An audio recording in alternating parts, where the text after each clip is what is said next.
welcome to this special event that we've put on to celebrate John Friend's 90th birthday and to hopefully kickstart an important outreach program for the coming year. So I will hand over to Amy to introduce you to the housekeeping for this afternoon, say a few words, and then we'll get underway. Yeah, welcome everybody. Just a quick bit of housekeeping before we start. Please do try and keep your microphones on mute and your videos switched off throughout the event. And we also recommend that you position your little speaker box that should be popped up right now with my face in it in your top right hand corner where this orange box is. That just means that you'll be able to see all of the slides when they're being shared.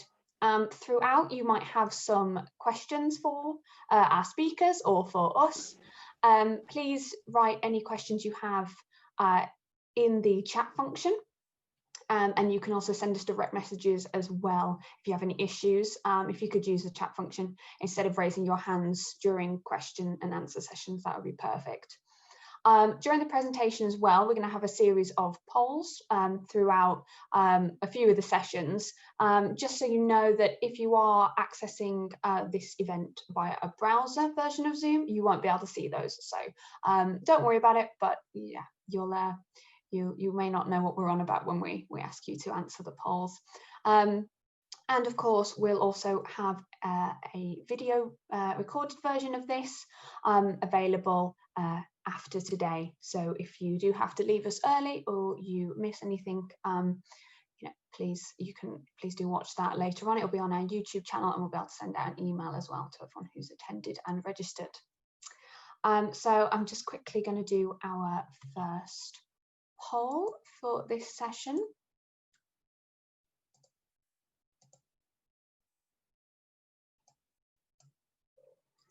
And then once we're done with the poll, I'll hand over back to Ian.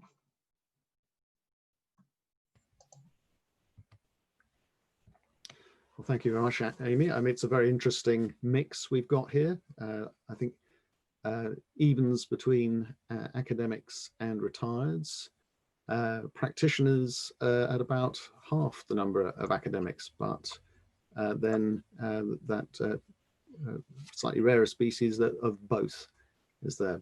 So we've got quite a good range, I think, and I think that's actually quite representative of the society. So thank you very much for that. I will now move to share my screen.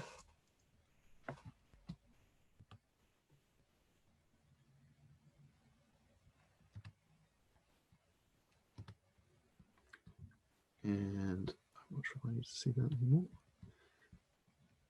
So I picked this title, Towards a Technology of Choice, for these opening remarks because the phrase an explicit technology of choice appears in one of the books that John has written and strikes me as particularly appropriate for what strategic choice approach does.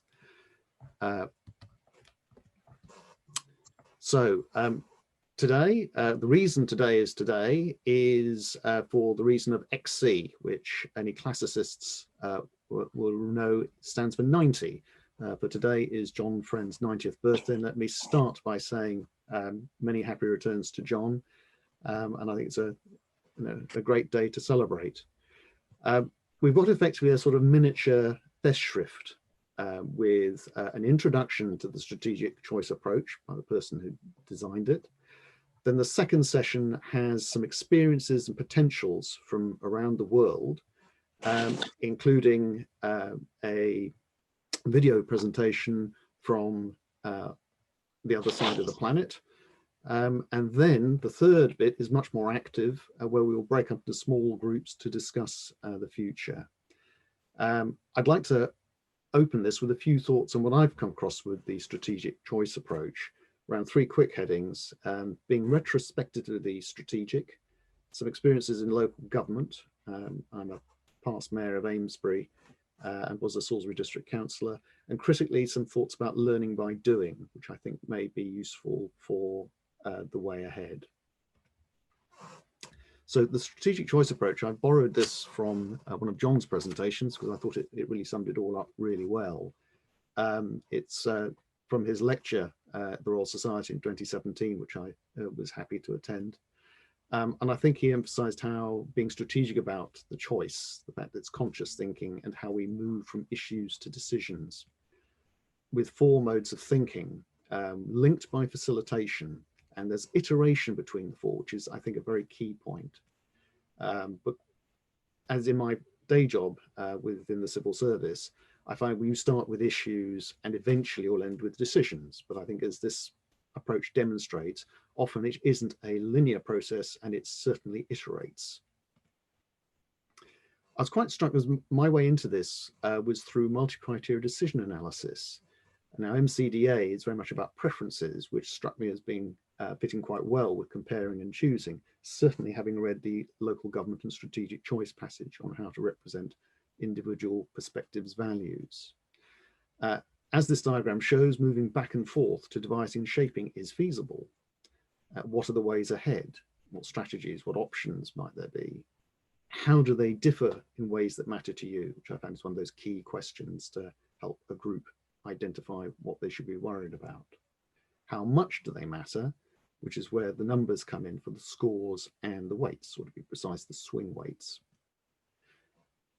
Being retrospectively strategic, the first decision conference that I participated in was using Equity, the software, in order to achieve those 3 purposes: sharing understanding of the issues, developing sense of purpose, and achieving a commitment to action.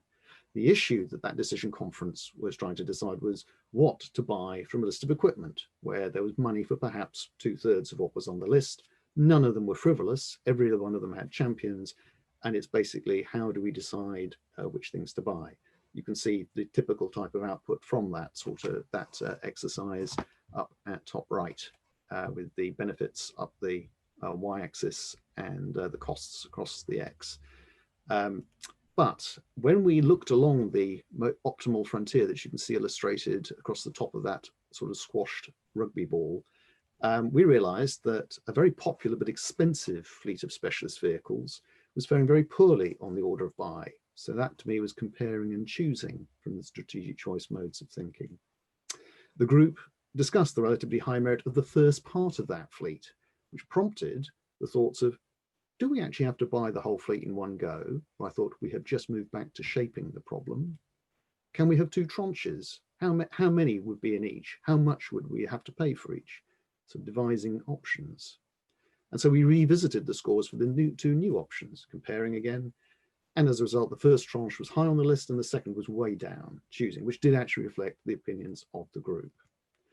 What we had done was moved from the issue to a decision with an audit trail of how we got there, which struck me as really useful. But ironically, it was only when I was reflecting back on the MCDA process that I realized we had moved through those strategic choice modes of thought. Local government. Stonehenge is about 3 miles that way from where I'm sitting at the moment. I've been a town councillor here from 2003 onwards. I was also with Salisbury District Council for 2 years. And I realized in both those roles, whereas a lot of people, when they go into local politics, like I did, don't really know that much about it. It's not well taught in our education. And probably imagine that councillors sort of have powers somewhere on the lines of the average Roman provincial governor. Are rapidly disappointed to find that really they've just been elected to exercise choice. They're elected to choose between various options that will come up in some small areas within the town council, how to use some of the land that the town council controls, which is not much. Salisbury District was rather more active with our involvement with the planning process. And I was very struck how the observations made by John and Neil Jessup in their book, Local Government and Strategic Choice, which is currently sitting here, I could see tremendous similarities in the processes of decision-making that they describe and map based on their experience in Coventry, 1964 to 1967, with what I saw as of 2003, but particularly 2007. The structures for Coventry are very similar to what I experienced as a district councillor, the importance of clerks, mayors, chief officers within the groups, the committees and the political groups that there were there. I also thought the three classes of uncertainty that John will say some more about, they complicate choices then, they complicate them now. The issues of the environment, the related fields, the overlaps, and the uncertainties on appropriate value judgments are all constants, they're all perennials, which is why I think strategic choice approach is something which has lasting value. Learning by doing is my third final point. I really got familiar with strategic choice approach through John's Future Policy Influence of Operational Research, which led to a PACT event at the Royal Society in June 2014, looking at analysis and policy. It also led to this Public Policy Design Special Interest Group. That was one of the outputs from that project. And the project was actually managed using strategic choice approach tools, which my one was a type of action learning. It was a great complement to the texts like this other very excellent book, which has accompanied me on my studies for I think the last 30 years or so. This is the first edition, Rational Analysis in a Problematic World. But actually using these tools really brought home to me how valuable they were, particularly at that very early stage where people are trying to work out what are the decision areas they're looking at and how do the options fit together and how do they not fit together. Schools can be very formidable buildings and structures, but they don't need to be physical places. And I've been struck how the virtual gatherings I've been at over the last 9 months actually allow a lot of the discussion that would otherwise have to take place only at places of education, conferences and the like. And it seems to be very good for sharing of case studies like the ones we'll hear about shortly. So one question for you to think about when we get towards the third part of this afternoon is, would more case studies like this be good for the Public Policy Design Special Interest Group to curate and discuss? What might be a suitable physical activity, a Euro type summer institute perhaps? Effectively I'm asking, how do we take forward the technology of choice? So again, I see this very much as a dawning of whatever the next steps would be. But I'm acutely aware that those steps have to suit the needs of those people interested in this area. So those are my introductory remarks. So I will stop sharing my screen if I can find the stop share. And I think we'll now move on to the next thing. I'm now a veteran of the OR Society. My early career in the 50s was rather typical, a maths degree and then management analytics. But it took a strange turn in the 1960s, an exciting turn and often stressful. I've never been a real academic in spite of having a visiting professor title. I've only been a visiting professor. So I'm here to open up some discussion of an important opportunity to make impacts on global challenges, and it's rooted in a decision-focused approach to shaping public policies. The origins of this are in OR, but it's now got a wide global reach in public policy. And I find it's not very much discussed in OR these days, except sometimes as a problem structuring method. So how do we proceed? It was suggested to me that we have this virtual event, and I've written a summary of the story with, on the OR website, a breakthrough doc, and also as a brief run through this story on these slides. I'm recording this a week in advance, but I aim to be here on the day as well with you.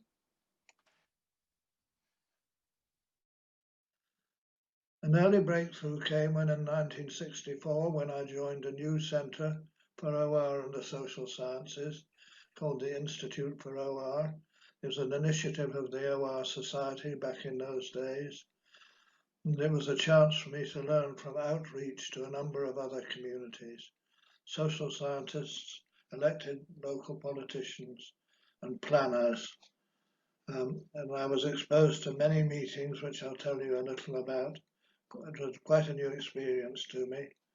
And eventually it gave rise to a practical alternative view of the processes of public planning.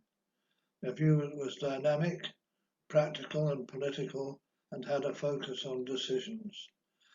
And this approach is now being applied to various public policy challenges and introduced to planners throughout the world, usually without any input from operational research. So the question is, what is the role in the future for OR? Okay. Here's a picture which shows you what is on the document that I've deposited on the website. It shows various little, each of these rectangles is a page which covers a particular aspect of the influence over the years, starting with the origins in the 60s, the early outreach, commissions from government bodies, then the breakthrough and the various tools that we produced and the policy impact that these tools have had, and the resources which are now available.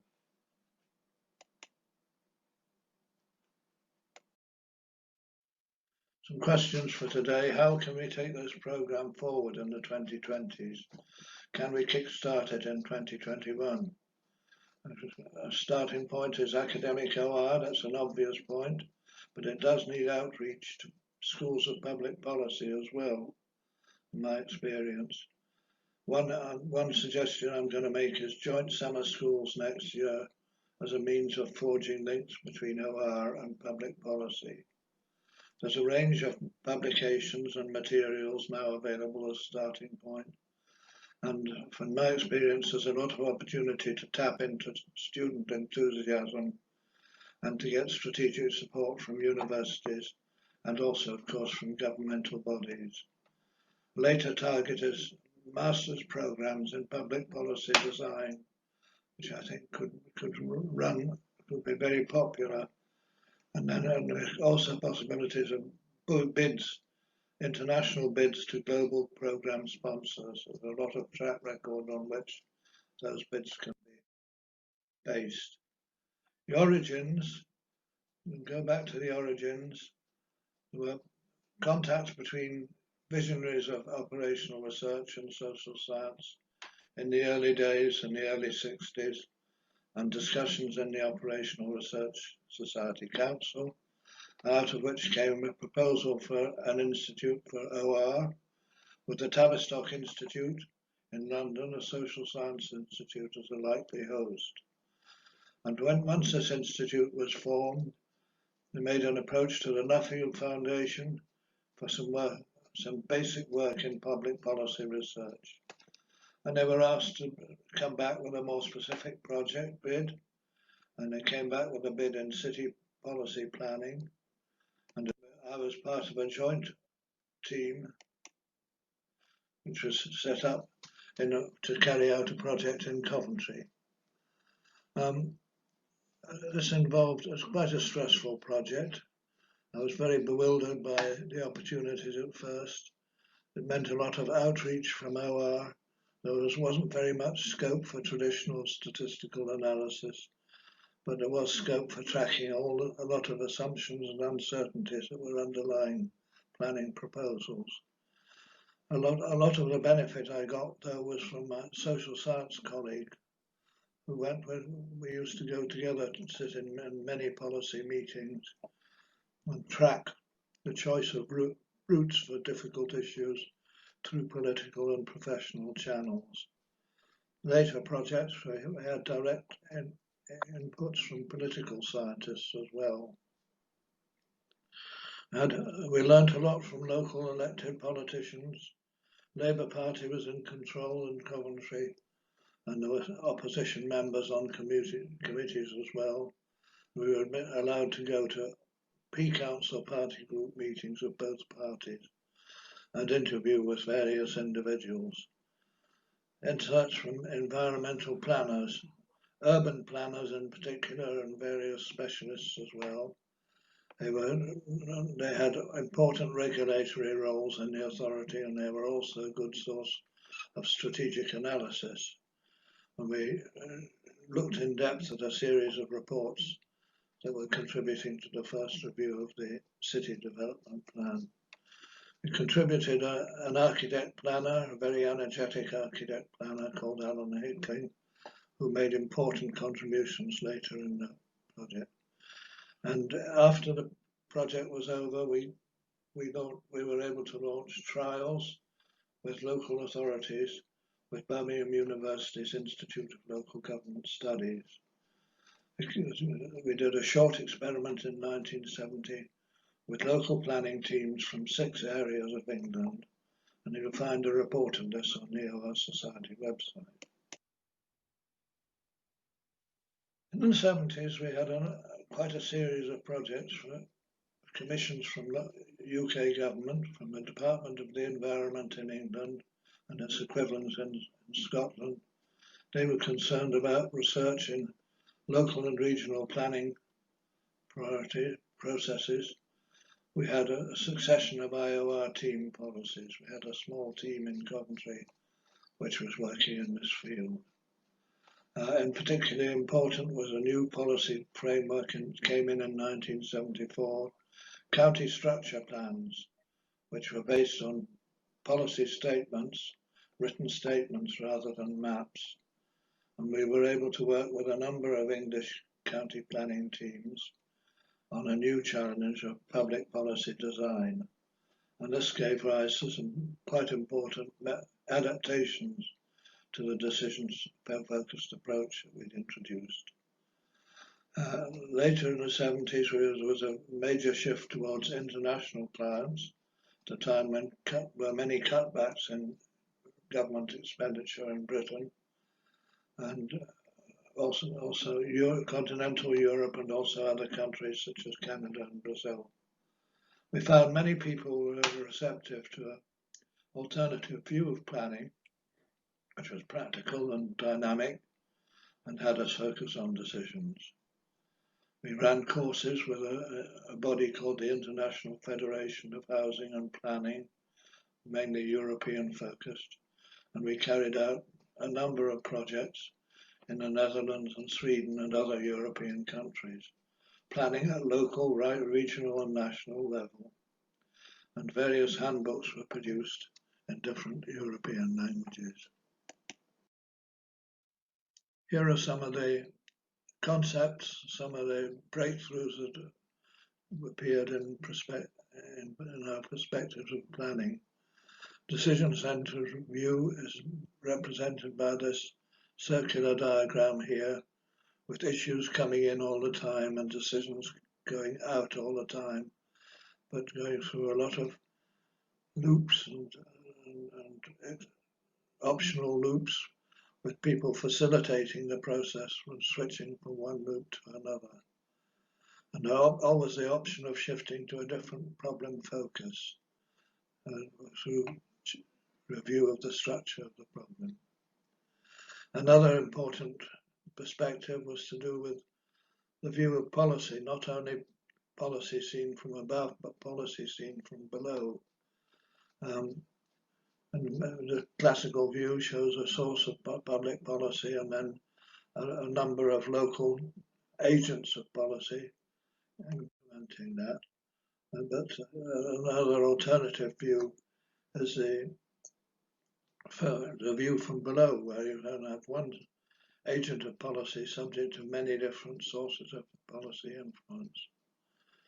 So here are some of the specific tools that we found ourselves developing, mainly used on flip charts with sticky labels, tools for shaping decision problems, showing the links between different areas of choice, and without any arrows to distinguish which should come first. Another perspective on how the management of uncertainty, the different kinds of uncertainty that can get in the way of decisions. Uncertainties of evidence, uncertainties of value of policy, and uncertainties to do with the structure of the problem. And different people saw these in different ways. We wanted to provide a perspective which would allow people to get together and discuss these together.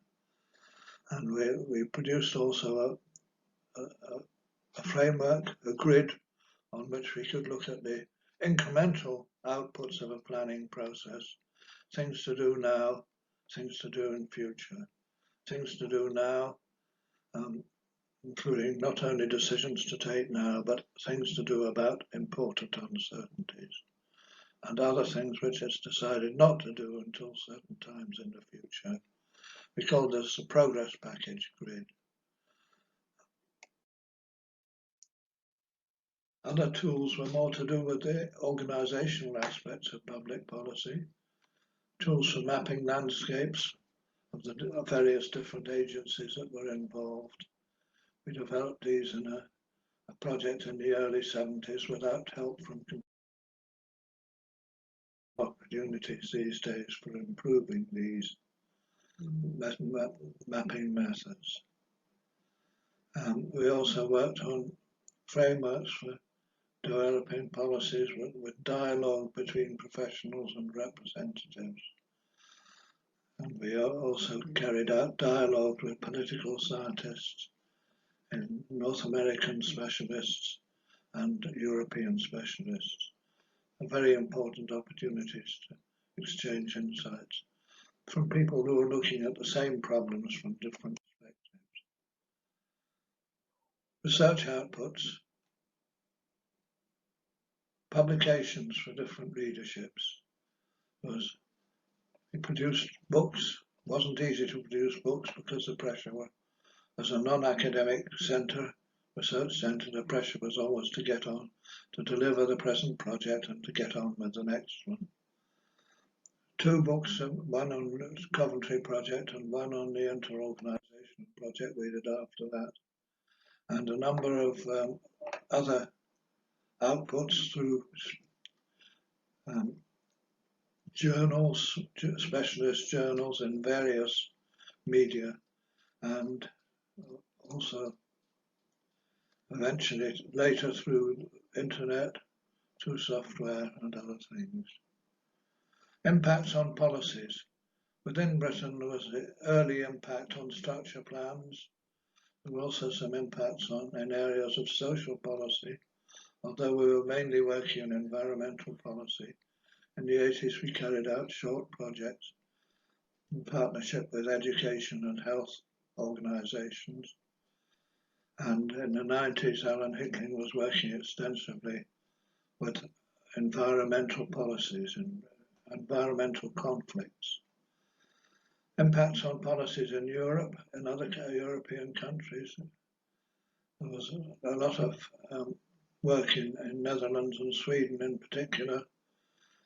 Among the highlights in the Netherlands was a work project on policy for explosive petrochemical products, LPG, which has been written up in the literature, and some work on a national environmental policy plan, which was lately extended to Latvia. And in Sweden, there have been wide applications to policy for water and sanitation at regional and national and at international levels. And much of this work has been carried out by champions who have direct policy responsibilities. And impacts on policies in other continents. In the 1980s, some of us worked a lot in Brazil, Japan, in Venezuela, in countries where we had to learn how to work bilingual or with local facilitators. A project in 2009 on regional water strategy in the agricultural area of New Zealand. And so there are a lot of different cases where I doubt whether there are other innovations from OR which have such a wide global reach among non-specialists. And currently there seems to be very little linkage to OR as the original engine of development. Here's a picture from an early workshop in northeast Brazil in 1984. It's a team, a young team, mainly women, working on a policy development for an offshore island off the Recife metropolitan area. It was a bilingual workshop. It was a great buzz, a lot of very active activity. We were working on the early problem shaping stages of a 6-month project, and there were a lot of debates about who are we working for, who is the client, and the answer for that was to use different colours to represent regional and local importance in the maps that we drew of the decision areas. I had difficulty myself in following this project up beyond that workshop, because I had to come back to Britain very soon afterwards, and the other people became dispersed as well. Here's a later workshop in New Zealand in 2009, 25 years later, working there with stakeholders rather than with a team. You can see they look generally older and greyer in many cases, and the work, you can't see it very clearly, but the outcome of their work is on the wall behind. And this was building up a map of the policy space, different objectives and different areas of policy, and checking how far they were compatible with each other without actually expressing preferences at that stage. So we built up a map of the policy space, which was embedded in a much wider process of consultation and analysis. And it led to strategic convergence of views at a key time when it had been difficult to produce consensus. There were many other experiences in recent years.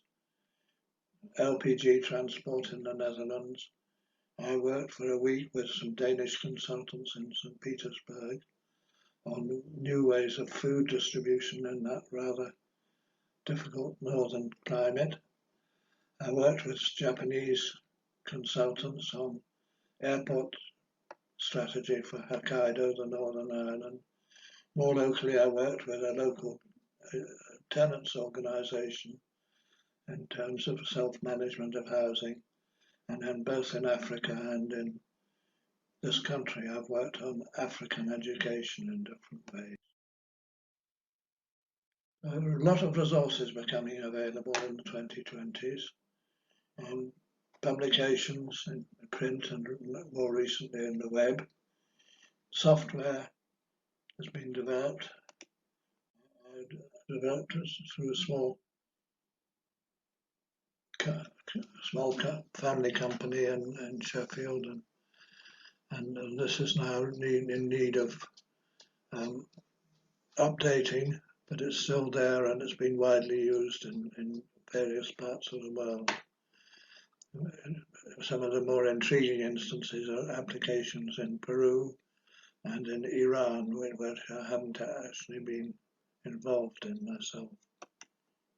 Opportunities for the coming decade, here they come up.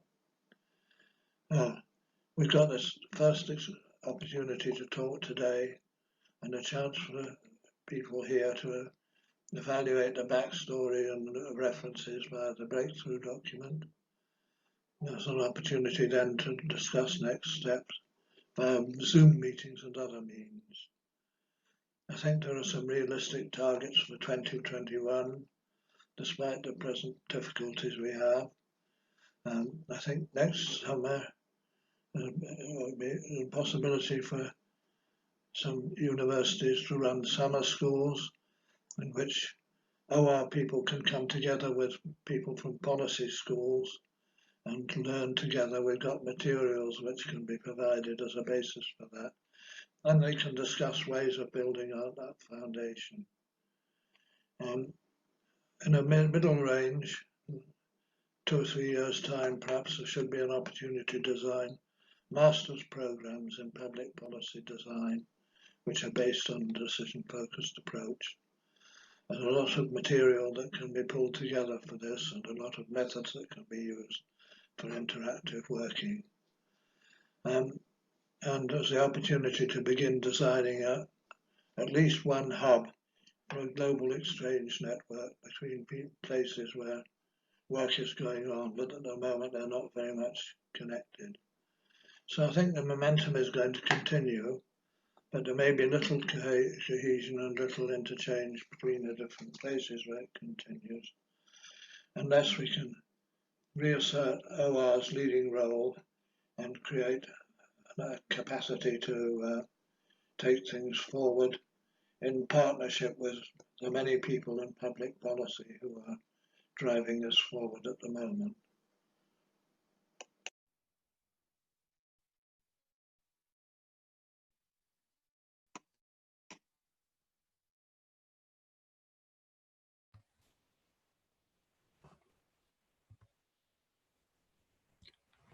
Right. Well, thank you very much, John, for that excellent presentation. We have some questions in the chat, which I can read out to you. And then I think that Ruth will give us some discussion points to think about. So I think one of the first questions that's come up is about strategic choice approach often being introduced without OR input. Could you tell us a bit more about how that happens? Who introduces people to the method?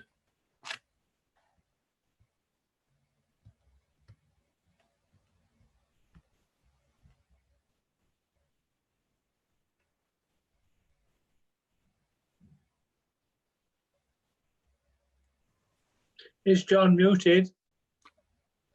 No, we have had some problems with Wi-Fi earlier, but I think John is online. I could try to answer the question meanwhile. Okay, if it was, oh, is John going to make, I think John's just muted.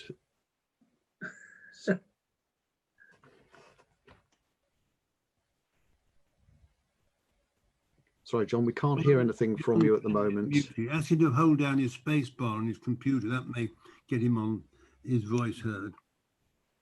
Okay. Yes, that's better. I have a question, and there's a question for me, is there?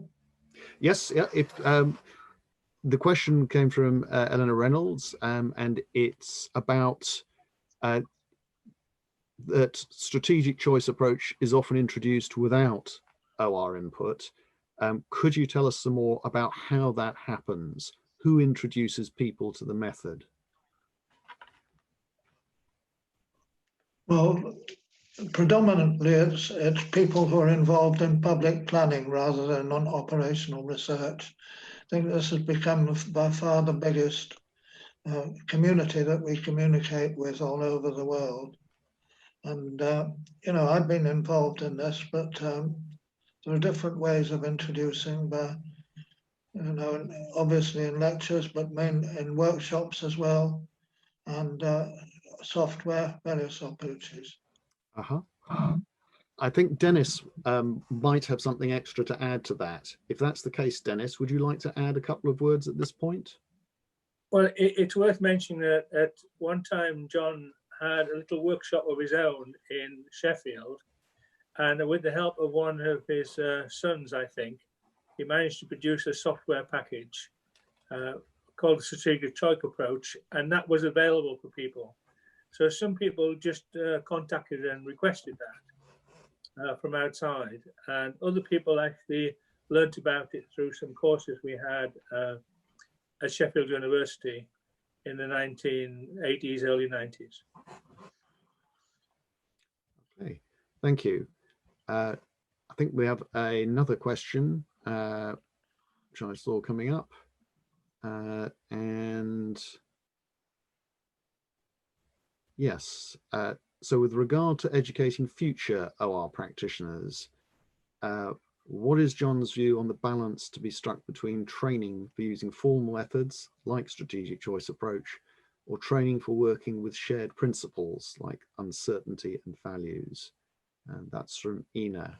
So if John would like to address that, and perhaps if Ina's got a secondary, that would be great.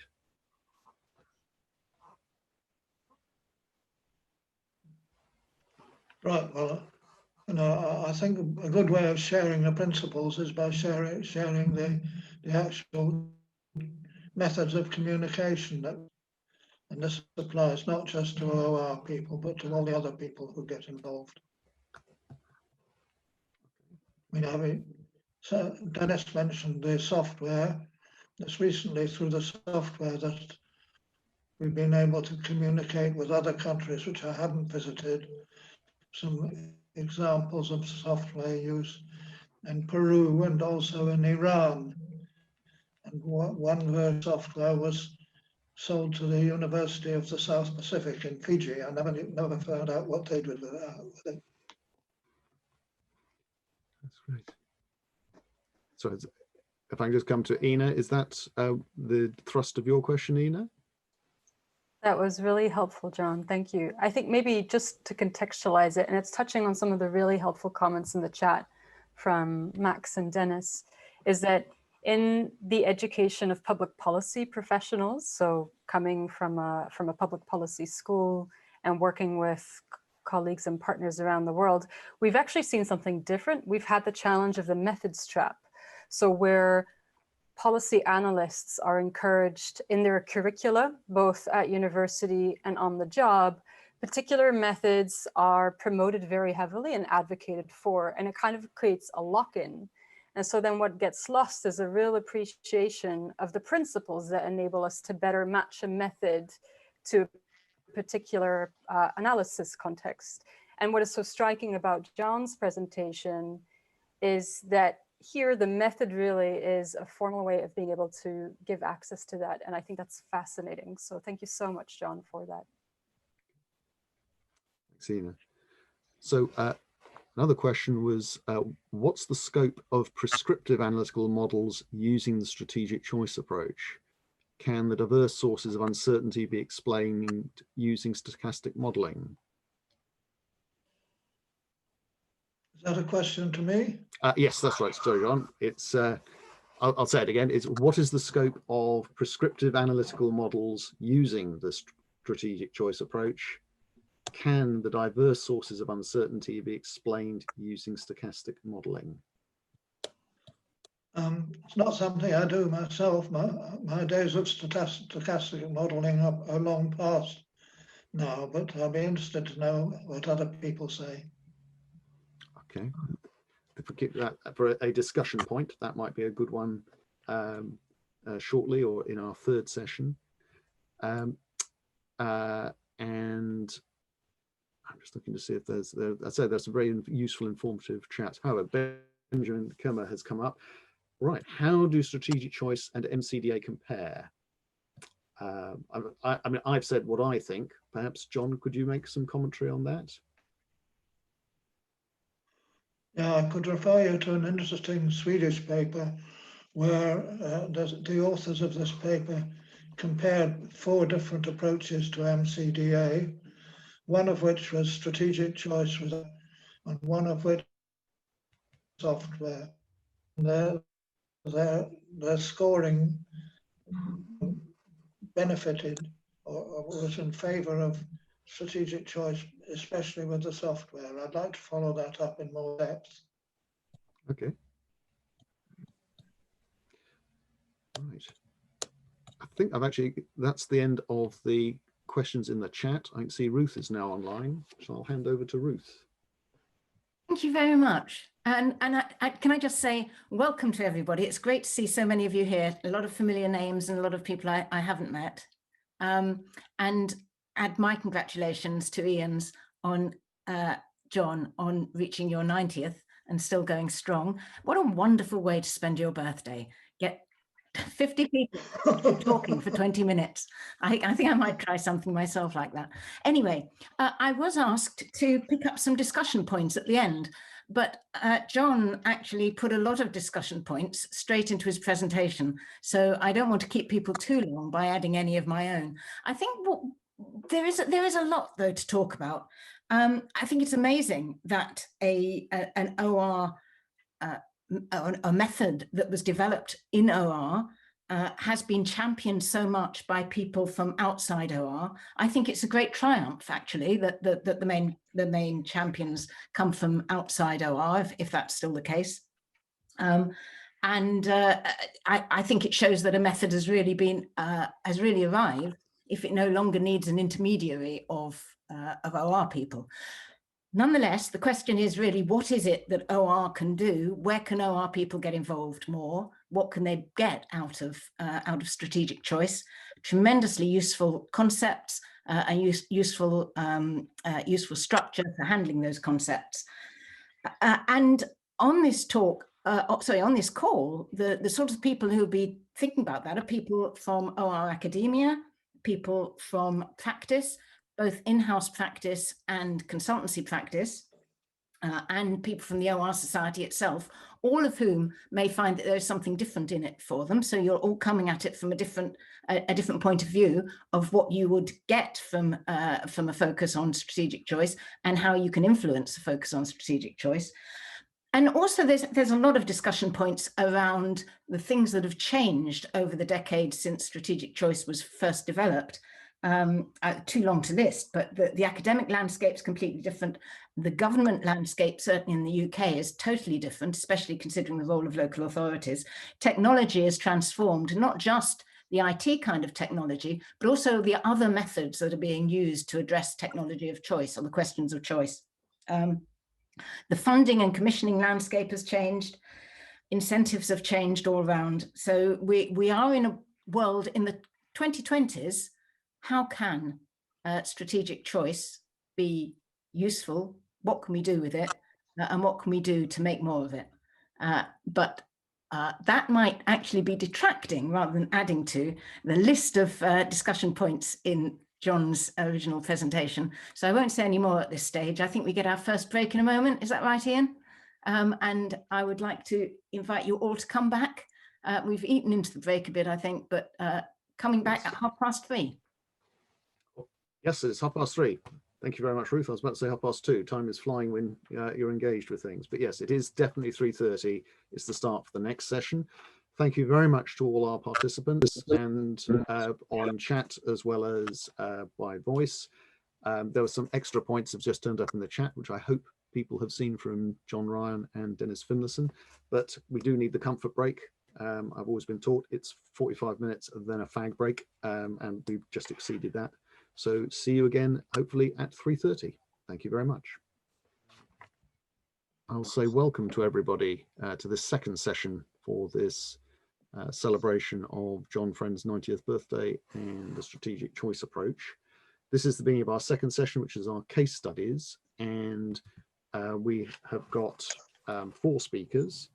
The first of whom is the man who basically introduced me to a strategic choice approach when I invested in a copy of his excellent book, Rational Analysis for a Problematic World, which has both a very good description of how strategic choice approach works, and I think that liquid petroleum gas example that John referred to during his talk just now as the worked example. So without more ado, I will hand over to Jonathan Rosenhead.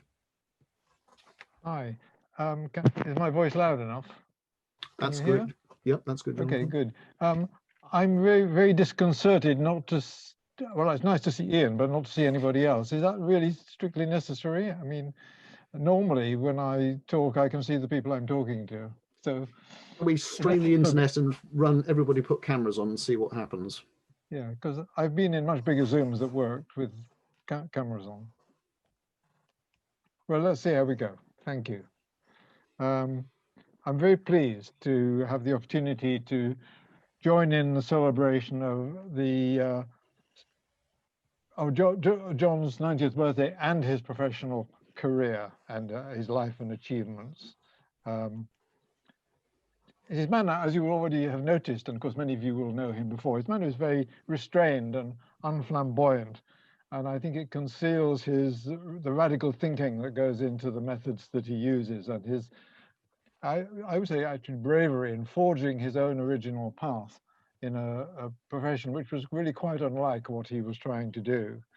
And I certainly wish that he continues that into his 10th decade, and that the methods will go on forging on with John for some time yet.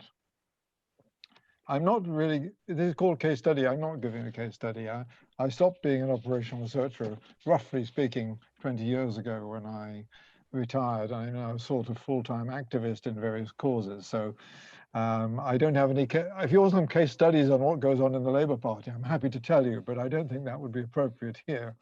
So I've called the talk Making the World Better, which I think is what John has tried to do. I think that's his aim. I think although his work has taken him broadly into public planning processes and into policy making, I'm going to concentrate on his origins in operational research, which is what I share with him.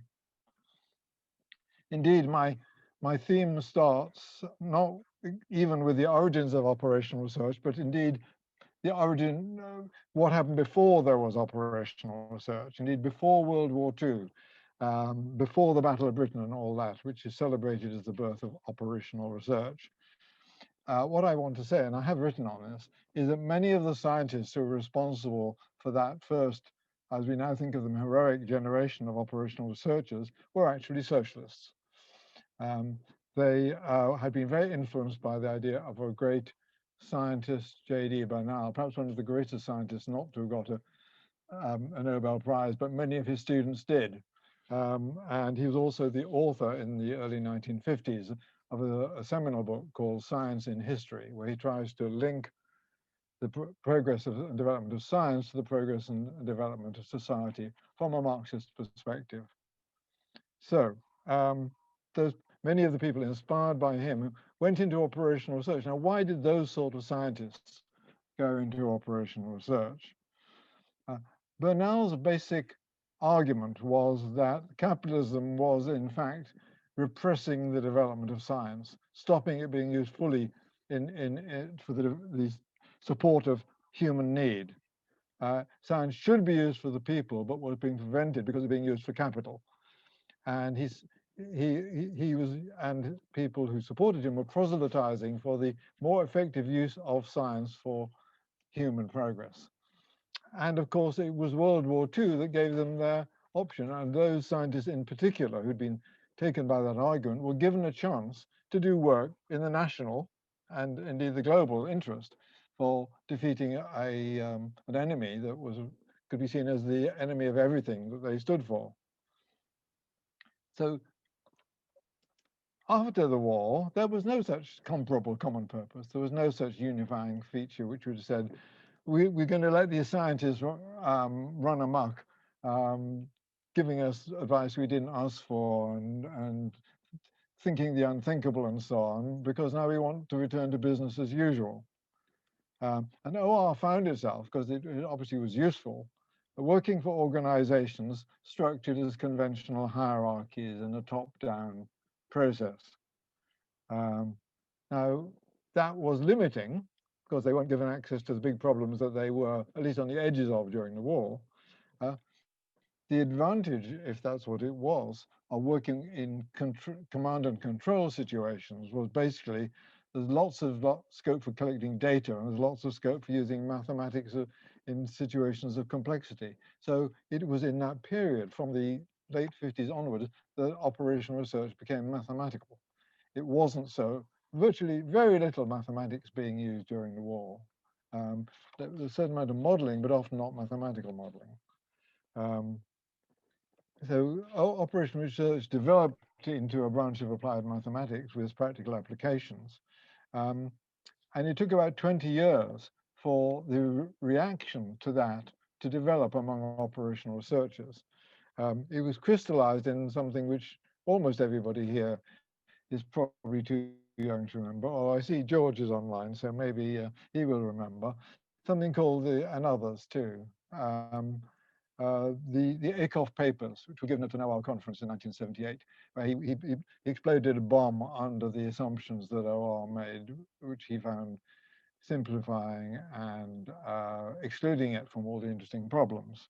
But of course, John had been working in a vein of that subversive kind for 10 years prior to that, and so has some other people. They were looking for ways of working which weren't just about telling a decision maker who'd been put there non-democratically by the forces that controlled that organization to decide how that organization should pursue its interests, with no participative input from anyone in the organization or outside. John's work suggested, and I find John's work of the work in problem structuring methods by far the most interesting and satisfying, although there are other good methods as well. That you could, the OR could work with more complex problems involving uncertainty of more than one kind and clashing values, which is not something that's very easy to accommodate within traditional operational research. All you can do with clashing values is give trade-offs and reduce them to a joint value. But what if you don't have values? How to proceed then? And the other thing is it could work with people. So that goes back to the socialism of the early founders. Work for people, not hierarchies. Work for the grassroots. And that developed, and it's not surprising, I think, that John's method was one of the ones most widely used in the community OR initiative, which the OR Society started in whenever it was, 1980s, I think. In our complex world, there are very many more significant challenges and opportunities for appropriate assistance to policy formation, other than just telling people how best to pursue some objectives which they have got. If we can't really have a meeting without talking about COVID, and I would like to talk a little bit about our very own British COVID shambles. The scope for analysis has been very considerable.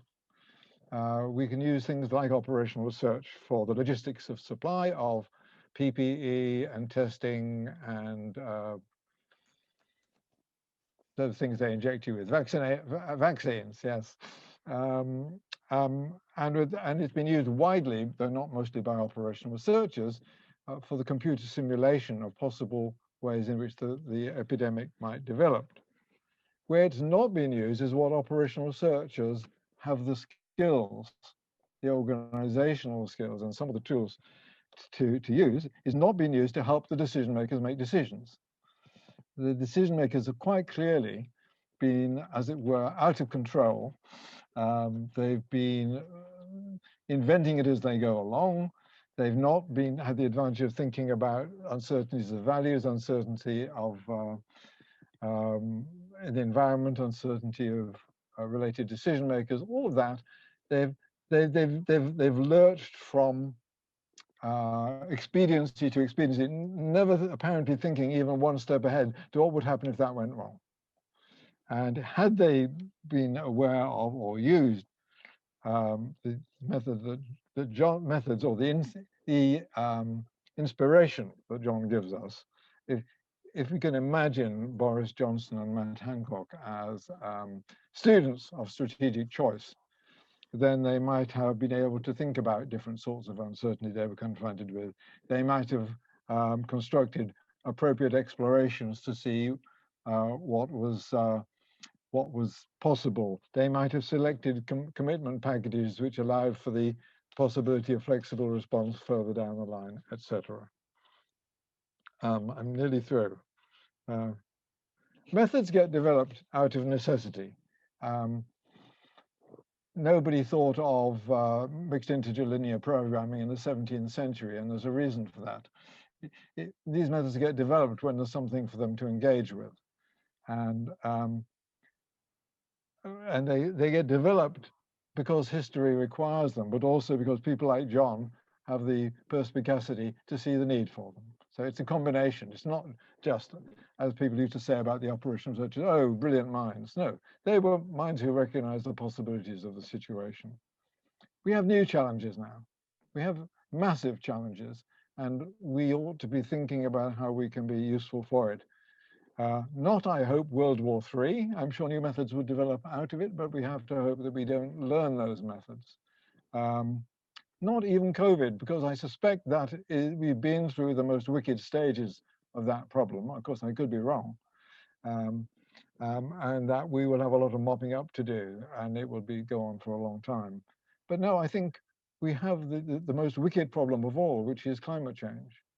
And and policy analysts need to find methods and use methods that are appropriate to this challenge, allowing for the fact that there are related decision makers, there are uncertainties, there are conflicts, etc.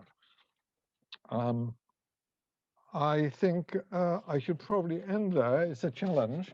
When I just after I retired from LSE, there was a little conference for my 70th birthday, and I asked a very good friend of mine, Peter Harper, who was then working at the Centre for Alternative Technology, to be one of the people who came along and gave a little provocation. And what he said, and this would be then 2008. And he challenged the OR community. He said, look, you did that wonderful stuff in 1940 with the Battle of Britain and the Spitfire and all of that. Why aren't you doing that for climate change? That's our crisis now. With very few exceptions, the reaction was a solidly silent sitting on hands. Nobody picked up that challenge. And operational research, I think, and the world is less well off because of that. Thank you. Thank you very much, Jonathan. I'll turn to Leroy White as our next speaker, who I think has some slides to share. But thank you very much for those remarks, Jonathan. Leroy, floor is yours. And would you like to keep seeing us or not? The internet doesn't seem to have collapsed. I sometimes think it's like being on stage. The footlights can actually be really good. The audience can see you, but you can't see them. But anyway. I still haven't got used to this way of working. Hopefully you can all hear me now. Yep, I hear you, Leroy. Okay. Thank you. Well, first of all, happy birthday. Can't see slides. Oh, I'm not going to put them on just yet. Just give me a second. I was just wanting to say happy birthday, John. It's fantastic to see how you are, and you're looking really well. I just also wanted to say welcome to your 100th decade. So I hope you enjoy. Anyway, I'm just gonna pass on that and make 3 apologies before I start the presentation. So the first really is to apologize for these headphones. I know they look a bit old, but I promise you I'm not going to be spinning any decks or playing any music. I also want to apologize for some of you who might be surprised that I've shifted institutions. So I blame whoever it was that gave my name to the headhunters, and the headhunters for making the job look so attractive. So I apologize for that as well. And then the third thing I want to apologize for is that as I go through the slides, I've only got 10 minutes. So it may sound like I'm sort of sending telegram messages out. So I apologize for that as well. So I'm going to share my screen and then hopefully be able to, if I can just find it.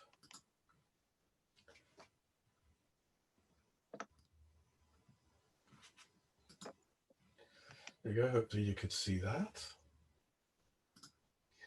Okay, so we're seeing editing mode. Is that what you want? No, could you see my slides now? Yeah, we've got the presenter view. Are you? I think that should be okay. I'll stick with this. It's okay. At least you can see the slides. It'll help me to kind of remind myself what it is I'm supposed to be talking about. So anyway, so I'm going to focus on a particular point that was made a number of years ago by Mike Jackson, and in that I'm going to sort of take issue with it, but also to try and show that strategic choice over the years has not just been seen as a useful process, has not been successful on a number of different levels, but actually it doesn't lack theory. There are a number of theoretical concerns which the whole development of the approach have drawn on, and also it's amplified thoughts about certain theoretical issues, which I think still matters today, and hopefully I'll try and persuade you of that as I go through some of the sorts of thoughts I've had recently about the approach. But I certainly think Jackson's point about SCA lacking in theory is not particularly evident. As I said, I think there's been concerns for uncertainty, concerns for group processes, and concerns for the interplay between aspects of how the approach engages people and help them think through difficult issues, through the interplay between sort of designing and taking action. So I'm starting out with this sort of claim that I take issue with the point that SCA lacks theory. I'm going to focus. I mean, most of you all are familiar with strategic choice, familiar with its mode of operating, the way in which it works through several sorts of stages, and the way in which in each stage there are all sorts of really complicated processes and practices to enable a range of decision makers to sort of think through complex things. And I want to focus on one particular part, which is the bit about choosing. And for most of us who know the method, and for those who don't, well, it's really, this is the point at which the issue around uncertainty and the issue of action come to the fore. And in supporting decision makers to work through the phase of choosing, the method sort of brings to bear the notion of drawing up a commitment package. So in summary, the commitment package at its time was seen as this framework for negotiation about balancing between flexibility and commitment, centered around the debates that have been taking place, and handling this through sort of identifying the sources of uncertainty and dealing with how they're being managed. So within the concept of the commitment package is this idea that action can be undertaken by commitment to gain further knowledge, to reduce uncertainty, and it's kind of builds into a cycle of trying to sort of engage with something a collection of decision makers may find difficult to do. What I wanted to bring to notice is something that I think has been underplayed in our discussions about strategic choice, and this is the bit about a concern for sort of temporality. I mean, I think temporality was pretty well recognised in strategic choice, and to quote again from John's book, temporality is recognised when people face with complex problems. The problems must find ways. They must find ways of managing uncertainty through time. So implicit, and I guess some people would say also quite explicit, was this issue that they needed to work with time. Time helped them to work through some of the issues. It could be simply put that the temporality aspect of strategic choice is where we want to balance the need for making quick decisions and managing uncertainty. So that interplay between deciding and dealing with things unknown was certainly at the heart of what should be the focus for the stage through which people were choosing between options. Interestingly, the idea of a commitment package later became referred to as a progress package. So again, instilling this notion that temporality was a concern for trying to sort of make sense of this stage in the process in terms of helping people work through issues. What the change in name from the commitment package to the progress package did, it certainly reinforced the point that working with the package doesn't mark the end point of the engagement. but I think, and this is most elegantly again put in John and Alan's book, it allows for this relative flexibility about choosing and around future choice. So you could see that I'm sort of making the claim that within the process of helping people work through issues, the notion of temporality was quite centered, quite at the center of the way in which the process was articulated and the way in which it became it came out in terms of how people were sort of working through issues. So I thought this sentence really captured it for me. I thought this was an amazing sentence in the book. The more complex the issues, the less realistic it becomes to suppose that the process of strategic choice will ever run its course.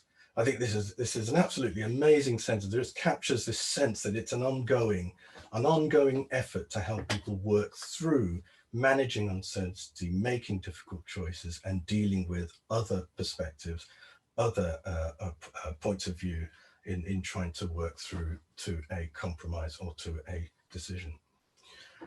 Why I brought this up is I think focusing on temporality, we can also link this with other scholarship. There is now a large concern for understanding time in other literatures, and in literatures that are not so far away from operational research. So for example, there's now a big drive for understanding temporality in strategy. There's a massive drive for thinking about temporality in other organizational scholarship. One of the most important ones, and again, I think could offer insights into thinking for people within an OR space, is the work of Kaplan and Olkowski. Their particular work on temporal work focused on projects and large-scale projects, and looked at the sort of difficulties of making decisions within those projects, how people were managing a difficult setting, a breakdown in relationships, a breakdown in understanding, was through what they call temporal work.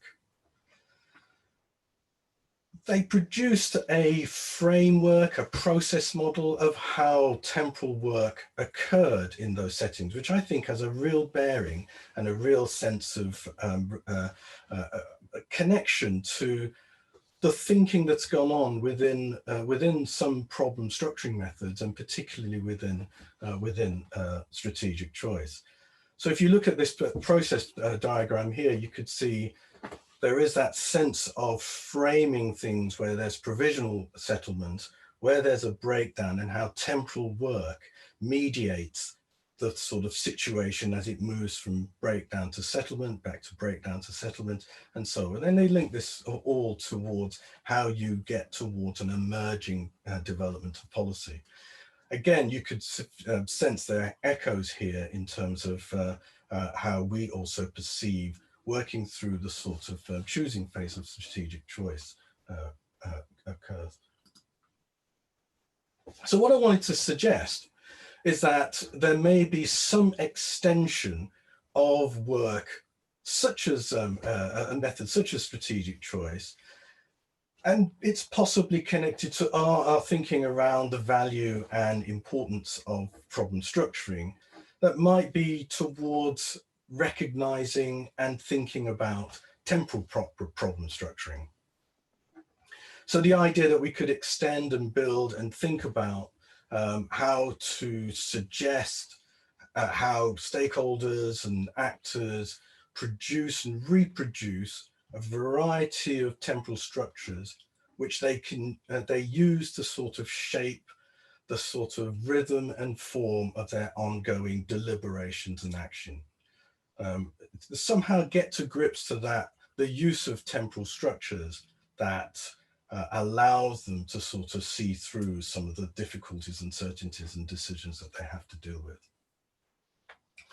And in a way, if we focus on this notion of temporal problem structuring, it kind of then pushes us to want to understand how people construct or reconstruct, modify or remodify the way in which they temporally structure their positions on things to accommodate their ongoing activities, and it builds into the way that in which they may negotiate difficult things, or settle on things in a compromising way.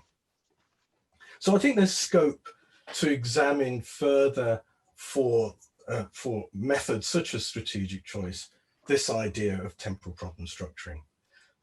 And I'm going to sort of, as if again, I'm telegramming because there's not enough time to really go into this into more depth, but I'm going to sort of talk about a case study where this idea of temporal problem structuring was observed and thought about and enacted, and has led to some thoughts about future directions in this area. So I've been involved in a project with the City of Bristol through the Mayor of Bristol on one of his big drives, which is to reduce rough sleeping by 2030. Now, obviously, we know this is one of the big challenges for major cities across the UK and across the globe. And I guess we all appreciate that solving rough sleeping is not a trivial issue. The problems associated with rough sleeping are not just individual, but they're also institutional. They're immensely complex and quite possibly incredibly wicked. There are all sorts of reasons. You know, there are limited resources that sort of militate against any effective action or organisation. There's a lot of reliance on people like the third sector, and I don't need to sort of paint the picture. I guess we all can see and recognise that it's a rather wicked problem. So my involvement was really to help support the strategic planning around this objective for reducing rough sleeping. And I think there was a couple of questions in the chat in the earlier session about how do people introduce, get to know, get to use, get to be involved in sort of people get involved in these sorts of settings. I mean, this was the answer for me was easy on this occasion. I have a long-standing relationship with the Mayor of Bristol, and negotiating access wasn't quite me going with a cap in hand saying, "Look, I can help you." It was more that we've had lots and lots of discussions about problems of the city, problems being of a complex nature. The Mayor's quite open to systems thinking, so it wasn't that difficult to sort of open up the opportunity to do something in this area. The work itself involved all sorts of different things we were trying out, sort of looking at aspects of the sort of informal and formal social networking around the actors in the area and the organisations. There were some really interesting players. So we had the Bishop of Bristol involved in this, heads of the sort of city councils, heads of charities, and actually those with direct experience of rough sleeping. So there was quite a range of people that were involved in this particular project. Strategic choices deployed.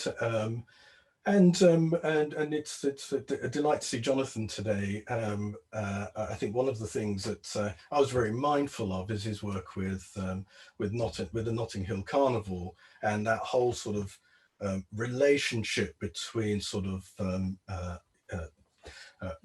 researching and intervening. I think his work with Orlick Jones is a really fascinating piece of work, and I recommend it to anyone interested in doing thinking, and I'm sure he can express that kind of process in a much better way than I have just then. But so that's the setup. Again, just focusing on what I think is a really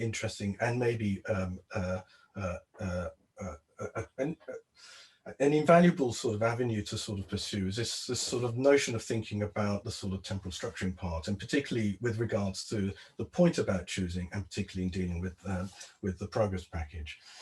So through reflections of what we did, I mean, first and foremost, it was clear that any use of something like the progress package need to be used with real care. Some of you in the room will recognize that as something that exists, it can act as a boundary object. It does help in people sort of synchronize their sort of deliberations.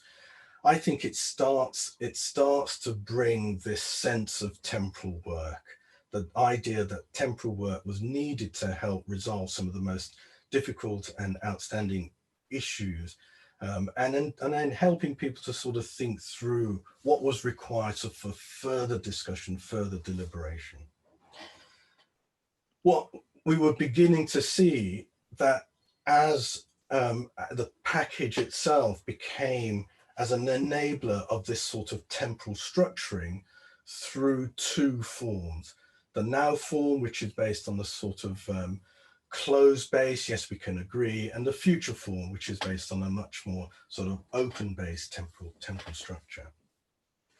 So the now form is like joining the discussion from Kaplan and Olakowski that sort of stabilized for now. It was sort of, the choices were rarefied and fixed and could be seen to be, they could be acted out in a chronicle order, in chronicle time, and with responsibility.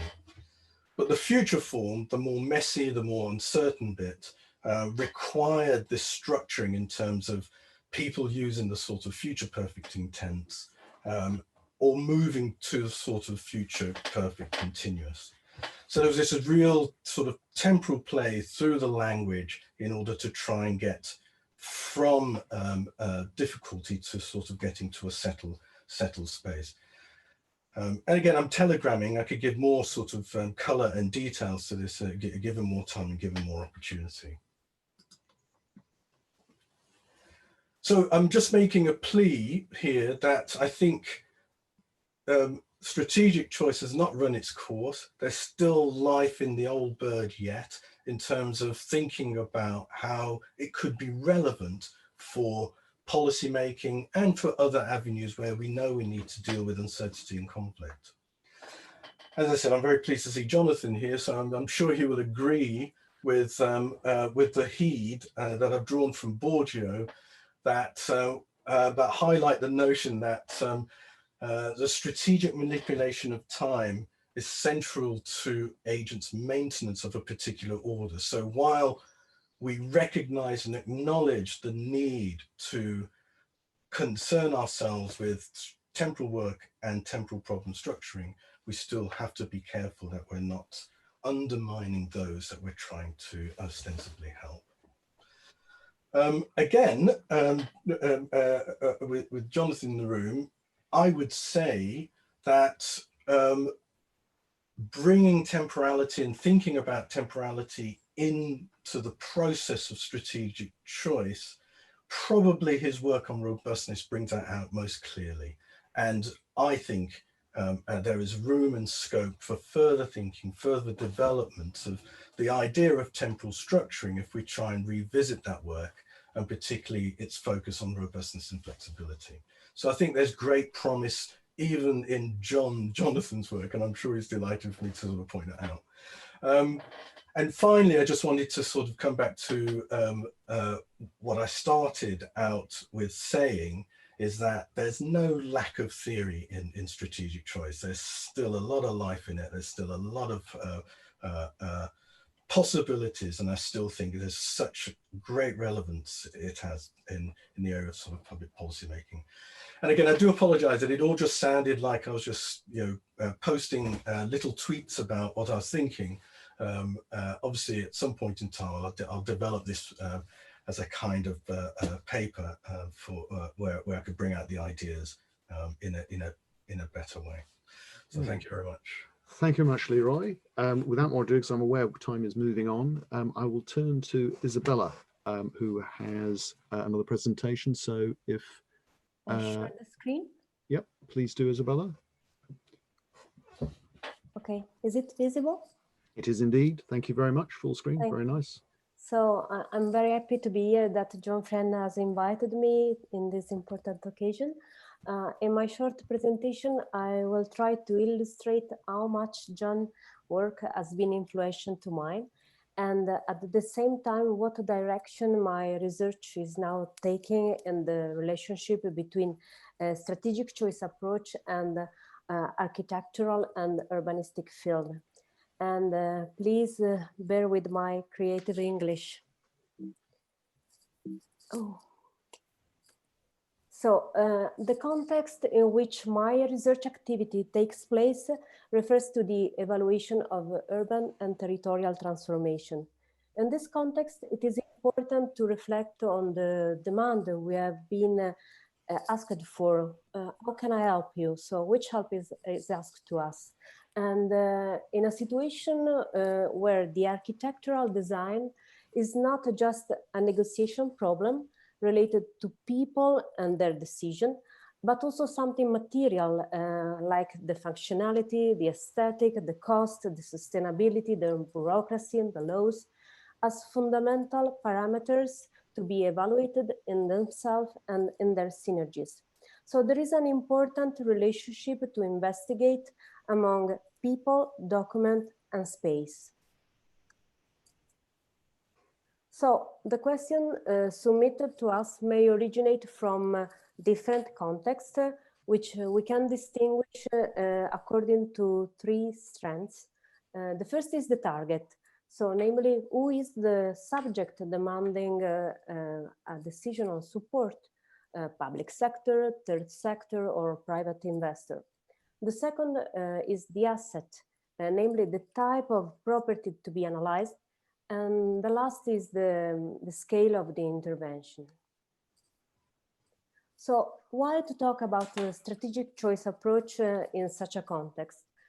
Because if I say that it is the process that defines the legitimacy for a choice, I have to find a narrative that can be measured and a measure that can be represented. And in this sense, I think that SCA is particularly useful because it is very similar to the design approach adopted by architects and planners. So the processes of gradually addressing the decisional problem, which may correspond to depth of scale and detail of a project, defining the boundaries of the problem, which could constitute the input for developing a project, and evaluating and eliminating not feasible alternatives. So all these aspects are similar in both SCA and architectural field. I'm doing research in this context, and I'm also using the strategic choice approach in my courses at master degree in architecture and at PhD level in a doctorate in urban and regional development at the Politecnico di Torino. The reflection on SCA's roles with respect to architectural design are part of a Latour concept of the collective, and then expand to the notion of collective of project, in which the object placed in the future are systematically included. Develop a project considering the structure of the collective, therefore means considering a possible concatenation of actions that bind together succession of documents until the final effect is achieved. Mention has to be made to the fact that in architecture, the project documents are finalized to the realization, to the building construction, and not only to the description. And in this perspective, they should be observed. At the Politecnico, we have developed a series of research and reflection on this topic, and some of which have been published and others are in progress. The two articles that you are seeing in the slide, published in JORS and EJOR, contribute to the group decision support literature by providing insight into the usefulness of non-PSM supported approaches compared to the approach with PSM, and the quality of associated outcomes in terms of supporting decision-making and in taking action. Other research is more related to architectural design. Here you see 3 publications. I would like to highlight the most recent one published on GDN, which showed the importance of aesthetics in conveying knowledge about a problem in group decision and negotiation, and in contributing to create a plural subject. In essence, we emphasize 2 kinds of aesthetic, one of the process and one of the product. And specifically, we were able to show how in SCA, drawings are used as an exchange object to generate effect and produce consequences in the process within the group and among the participants. And finally, I would like to talk about a tool that is being developed in my research group and promoted by me, a new software called SCA Plus. The development of SCA Plus is a work in progress. It represents an area of research about 2 subjects. First, how the use of an IT tool that combines a problem structuring method and a multi-criteria analysis can contribute to the design of alternatives to solve a decision-making problem. And second, how this new tool led to an innovative form of teaching. As far as the first aspect is concerned, the intention is to observe the effect on the creation of alternatives and the interaction among participants through a remote user, thus having a time displacement that could give rise to different outcomes compared with the traditional workshop. SCA Plus faithfully reproduces the first 2 phases of the method, so the shaping and the designing, while the comparing is done in a more structured way.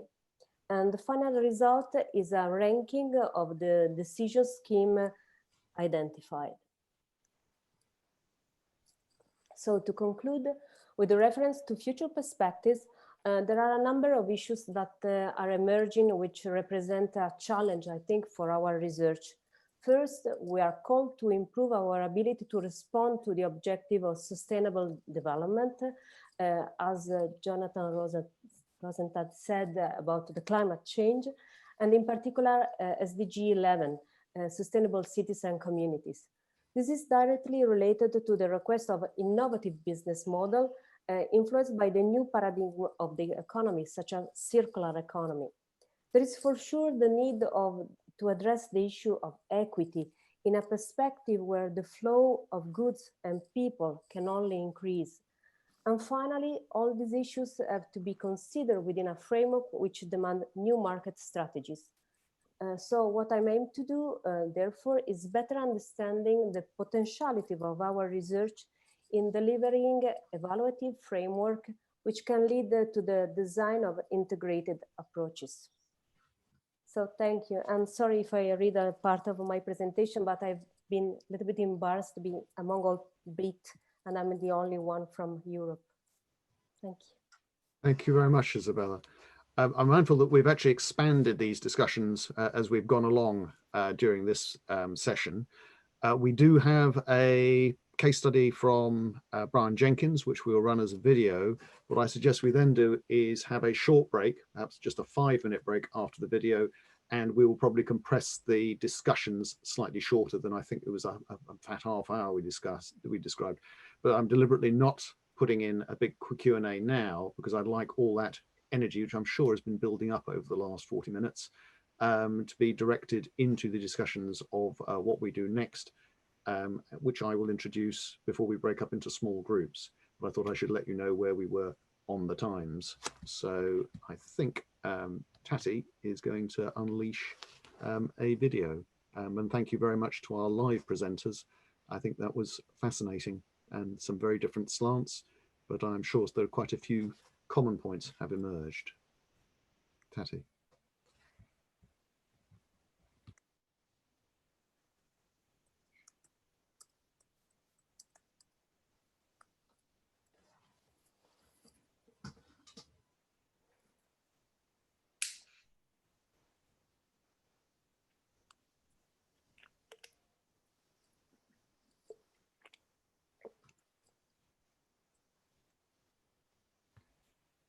Do we have sound?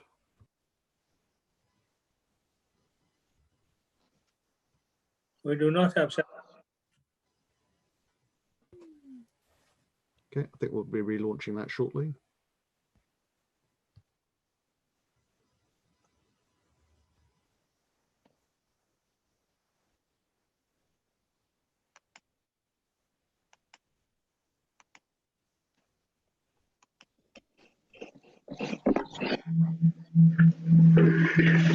My first association with John was in Christchurch, New Zealand in 2009. I was Chief Executive of the Regional Council for Canterbury at a time when there was a boom in irrigated dairy farms, leading to both water quantity and water quality reaching sustainability limits. The regulatory system for water management was highly legalistic, highly adversarial, and ineffective. We had embarked on a water management strategy for the region using a collaborative governance approach to try and resolve the water issues and the community conflict. Initially, we had a comprehensive methodology to analyse possible strategies for regional water management. However, with multiple criteria for decision-making, multiple stakeholders with multiple views, incomplete information, urgency to make decisions, and the need for collaboration, the comprehensive methodology was not suited to the task. The output was too complex to create an overall strategy. Gerald Midgley recommended that we needed a problem structuring approach like John Friend's strategic choice, which was designed for these types of decision situations. So we invited John to come to New Zealand to run a strategic choice workshop with the steering group for the Canterbury Water Management Strategy. Over an intense 2-week period, the workshop was able to agree a strategy that formed the basis for a new water management paradigm for the Canterbury region.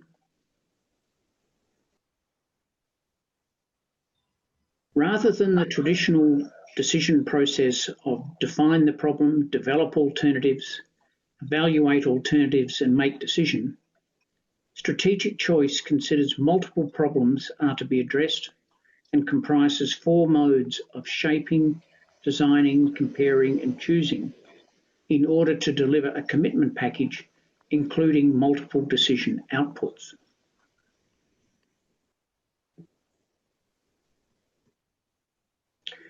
The problem had been originally framed as increasing water availability for further irrigation expansion with a solution as increased storage. However, the shaping mode of strategic choice identified multiple decision areas of which water availability was one. Other decision areas were land use intensification, water quality, biodiversity, recreation, natural character, and kaitiakitanga or Maori stewardship. The shaping mode also identified the links between decision areas, such as increased water availability leading to increased land use intensification and impairment of water quality. This led to defining 10 problem focus areas, which became the 10 target areas for the Canterbury Water Management Strategy. In the designing mode of developing possible courses of action, there had been 2 camps prior to the workshop. One favoured further storage as the priority. The other opposed storage and wanted the adverse effects of water use and land use intensification addressed before further storage was contemplated. The compatibility analysis in the designing mode highlighted the incompatibility of further intensification and water quality impairment. During the strategic choice workshop, these initial strategic options were modified to reduce incompatibilities to become one option of storage incorporating environmental mitigation and a second option of advancing environmental protection and then infrastructure. More significantly, the workshop identified another option of improved water use efficiency, which would make additional water available and reduce water quality contamination from excess runoff or groundwater leakage, but would involve reconfiguration of existing consents. For the strategic choice comparing mode, the comparison between strategic options was made using sustainability criteria based on economic, natural, social, and cultural capital. The analysis indicated that continuation of the status quo did not meet the sustainability bottom line on nearly all criteria. The strategy of storage with environmental mitigation met economic but not environmental criteria. The strategy of environmental protection followed by infrastructure met environmental but not economic criteria. The water use efficiency strategy met all sustainability criteria. The output from the strategic choice process is a commitment package which assembles a set of immediate actions, a set of explorations to deal with important areas of uncertainty, and a set of understandings about the ways in which deferred choices should be addressed.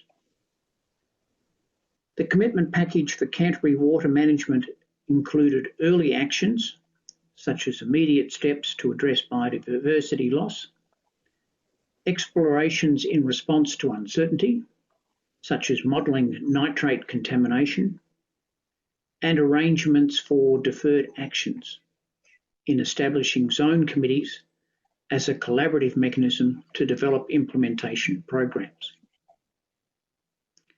Water management problems had not been solved, but a structure for addressing problems had been established. More than 10 years on, the Canterbury water management strategy is still the basis for water management in the region.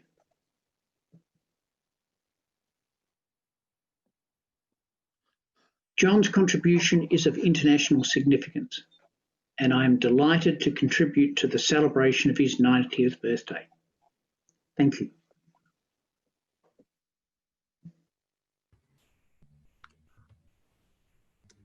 Well, thank you very much to Brian for delivering that remotely. As we have said, we are going to have a short break. I'm suggesting we just go for 5 minutes at this point, and then we reconvene where we'll have small group discussions where I hope that all the points that have caught your attention, because I've been struck how some things have turned up in several places during the talks we've had, and how we might take things forward. So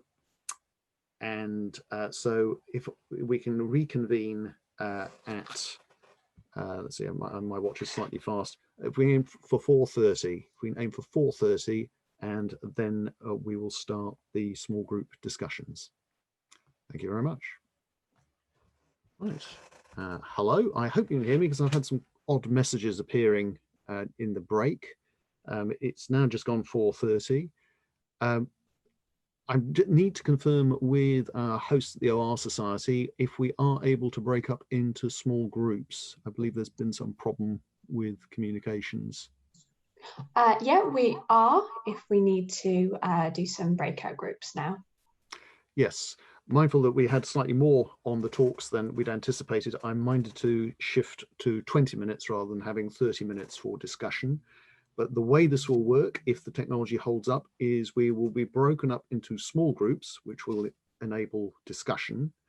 And I have some prompt questions to help the thing along, although I'm quite sure after what we've heard that people have got quite a lot to say. We're particularly interested in what you would like the Public Policy Design Special Interest Group the OR Society runs to put on next year, based on what we have heard today, and your ideas of how the strategic choice approach might also be carried through. So the questions which I thought might be helpful to consider centered around the central question of what is to be done, which I think I've pinched from Lenin, but broken down into 3 points. What did you like about what you've heard this afternoon? What would make it even better? And if there was one thing that the Public Policy Design Special Interest Group could do, what would it be? So within the broad heading of what is to be done, what did you like about what you've heard and seen this afternoon? What would make it even better? And what would you like the Public Policy Design Special Interest Group to do? So if that is clear, and please put a question in the chat. If not, then I will ask the OR Society to break us up into our small groups for 20 minutes so that we actually conclude roughly when we were supposed to. And we will see what emerges. Think of this as, I think, what we say, a progress package rather than certainly a decision and possibly a commitment. Right, so see you on the other side. Thank you. Right, well, I enjoyed myself with the small group that I was with. I hope that you found benefits from those. I think it might be useful just to see if people can put out sort of key points. The thing I took away from the group was that strategic choice approach has a huge amount of potential to apply to a very broad range of situations. And the critical thing is that the people who could benefit from strategic choice approach need to be made aware of it, which I think in some ways is almost an echo of what I saw in 2014 with the charitable project leading to the event at the Royal Society, where finding the relevant policy people who had been supported by problem structuring in general. I presented on how science and innovation could be mapped using systems thinking. So for me, the thing that the public policy design SIG should be trying to do is to engage with those stakeholders. If I wanted a symbol line of what is to be done, thinking back to the exam question that I set myself and everybody else, although we seem to cover an enormous amount of interesting ground. I'm indebted to Chris Hewlett for how you put it, career guidance of how to be excused boots and why operational research was so well represented in the steel and coal industries when conscription was still a thing after World War II. But whilst I've been talking, I think people can volunteer to speak. If we use the chat, because I saw we had quite a good range of things. Well, Ian, how about just going around the groups, ask for a report back from each group, if we can remember our group numbers. I think I was group 3. Okay, I've stolen a place for group 2. Shall we go, Mike, if you are happy to talk for group 3, shall we start with you? Okay, yeah, happy to do that. So I was in a lovely group with Lou and Ho, and John joined us as well. So, but just the 4 of us. I think one of the things that we settled on as a suggestion was that John kicked off his presentation with talking about trying to get a summer school off the ground, particularly with public policy schools, you know, something that crossed the divide between OR and policy. And the OR Society construction of OR 62 this year seemed to work extremely well as an online conference. I thought the engagement was very high, participation was good, and everything worked well. Perhaps we could leverage exactly that same sort of structure and construction of systems and use that for a virtual summer school rather than a physical one. Thank you. That sounds like a great thing. Group 4. So group 4, if you know who you are, or if not, can one of the OR Society hosts indicate? I know there was a list appeared briefly as who was where. Ian, Zena, I was in group 4 together with Benjamin, Samye, and George. Shall I speak for all of us? So we, relaying what the group shared, a request to actually make more visible some of the innovative ways in which methods have been used, like SCA. So that was an ask for those already working in policy. And another that actually a bringing together of the different communities. So in OR and public policy, that really we have not only different types of professional backgrounds or disciplinary backgrounds, but different types of roles. And that for this particular SIG, really finding ways where these different types of individuals can come together would be really desirable for a 2021 program. Okay. Anything else on that? So I know we've had 2, 3, and 4. I mean, my theory is there must be a 1. Who could speak for group 1? Hi, yes, there was a group 1. I was with Isabella and John, and we discussed about the fact that probably the 2021 could offer still a sharing of best practice, as it's been today a little bit, but also elements related to tutorials, so something that is smaller scale than a summer school that is not always accessible for everyone as a question of time, but something about how to use the deck of tools that we have for policy design, and in a more smaller scale, but something that was more operational, interactive, something like this. Because what was said that more or less everyone knows about the application that had been written in papers of the books. So more or less everyone read the books. So it's more about the operational aspect.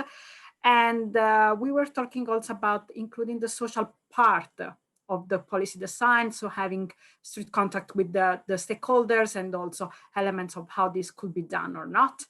And then we were talking about other elements of the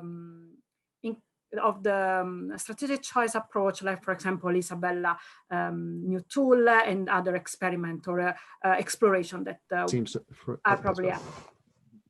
Sorry? Oh. And I don't know if I was clear, but yeah, if Isabella and John want to add anything else.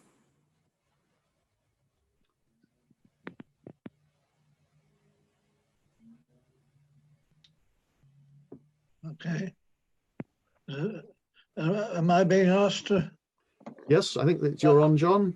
Oh, okay. What was the question again? I'm sorry. I missed the question at the end. Do you have anything to say? I've got a lot to say about in general. Yes. You know, I think the important thing is most of the people who are using this approach are people in public policy or one way or another. And there's not a strong link with us in operational research. There's not a lot of academic work going on, certainly in this country. There's some going on in other countries like Italy. But I'm very keen that we should kickstart this with links between OR and the public policy schools, such as we have in UCL in this country, and we have in other countries as well. So, question of starting this off, and I think the the idea of a virtual summer school where we can get away from the idea of what is summer in one part of the world or in another has got some potential, and I'm hoping the OR Society and the special interest group can work on this.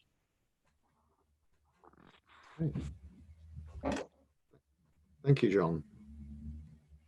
Right, we've gone through groups 1, 2, 3, and 4. Was there a group 5? There was, and I listened to a discussion with Michael and Leroy about facilitation mainly, and particularly about the pros and cons of facilitation in the times in which we live. Obviously, there's some advantages, or disadvantages maybe. You don't need to travel to New Zealand, but of course, a lot of the nuances are lost in conversations, as we're discovering this afternoon. And we would discover in those sorts of meetings. But Michael, do you want to add anything to that?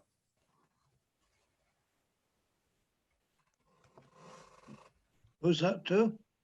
That was Michael, I think. Michael, yes. Right, not to me. Yeah. The host has disabled my video, so I can't appear in person. Perhaps the host can. Oh, there we are. Start my video there.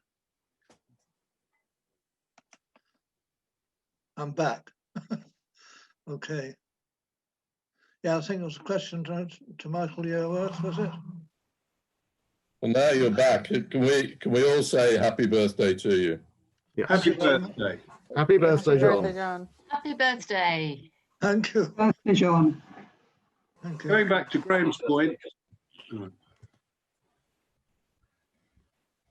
Yeah, was that question addressed to me, or was there somebody else on the call that was addressed to? Yes, I was in the group with Michael, and you muted yourself. Yeah. Another. It wasn't. Yeah, not me. Another Michael. I've thought I'd unmuted myself, but I seem to have a technology problem. But so I'll leave it at that. Okay. You have unmuted yourself. Right. Now. Okay. So going back to Graham's question, no, can you hear me? Yeah. Yes. Right. Basically, SCA in my view continues to be very powerful and potentially useful. The question is, can we enhance the technique or develop it for application in this sort of environment? I'm used to facilitating in person, and that works very well. But how can we develop this tool to be used in this sort of manner to be equally as effective? Thank you. Yeah. Could I respond to that, because I think there are ways forward here, and I've been I don't know if I didn't notice whether anybody like Colin Eden's on this call, but I mean, so I don't want to speak out of turn, but his methodology is SODA, and its implementation on top of Group Explorer has now moved to an online platform, and he has been working with Fran on online group workshops. I've been using it a lot with a European project, and also with my MBA students, entirely for this sort of environment. So it is possible to start to implement these methods in online settings with appropriate group support tools underneath them. Facilitation is completely different, and I'm really interested to find out more about Isabella's experiences of her SCA Plus, because to me that's a move in the right direction. You know, we've got to be mindful that nowadays it's just getting increasingly difficult. Before we were hit by a pandemic, to get 50 people to fly across Europe to a single location to take part in a workshop. We started to think about, certainly one of the European projects I work on, of doing all of our workshops virtually, just because of time and CO2 loads. And then the pandemic came along, and we just carried on as we were planning to carry on. May I say something? Please, Isabella. Please do. Hi, Mike. Hi. I'm still testing this SCA Plus. I use it twice in a master degree and PhD level, but in present. We were in the same room with all the students, and I'm going to run a workshop next February that will be completely online at a PhD level. So I'm going to test it exactly as I tried to explain in my presentation. So I will see, obviously, the facilitation is completely different, as teaching online is totally different. But now, unfortunately, according to pandemic that will start in March, the students are used to, and we are most used to. So it's not so strange now to propose to people to interact and try to develop a common discussion even via screen. So I think it will be a good test. And if you are interested, I will let you updated about the result of this specific application that it will be in February in Torino. Mm. I've had a good experience actually with running the OR Society workshop last week, and the OR Society is invested in this new whiteboard, AWW, where people can interact on the same whiteboard, and it's much better than the Zoom one. And that seemed to work well. I also did work with, we did some work in climate change in Sheffield, using breakout groups with a number of different groups together trying to work and get a strategy for Sheffield. And that seems to work very well. In fact, my workshop for the OR Society, normally in Birmingham, and nobody south of London ever comes to Birmingham for a workshop. So I have 3 people from Plymouth and 1 from Dublin, and I've been running workshops for years. So it's been quite hard to, the last couple haven't run because so many people have been really. So it's nice to see, there are advantages as well as disadvantages. But I certainly recommend the AWW whiteboard that the OR Society has invested in. So people can contribute on the same diagram. They can draw circles and arrows and all sorts of other things. Right. I think you should get in contact with Colin and have a look at his strategy finder system, which is exactly that, and it's really powerful. Right. I wanted to make sure that we have been around all the groups. Could our host tell us, have we heard from all the groups that we broke out? No, you haven't heard from group 6. Ah, yes, I thought Dennis had been quiet for a while. Right, Dennis. Oh, you muted yourself, Dennis. One of the others should give you the report back. Ah. E.g. Catherine. Well volunteered, Catherine.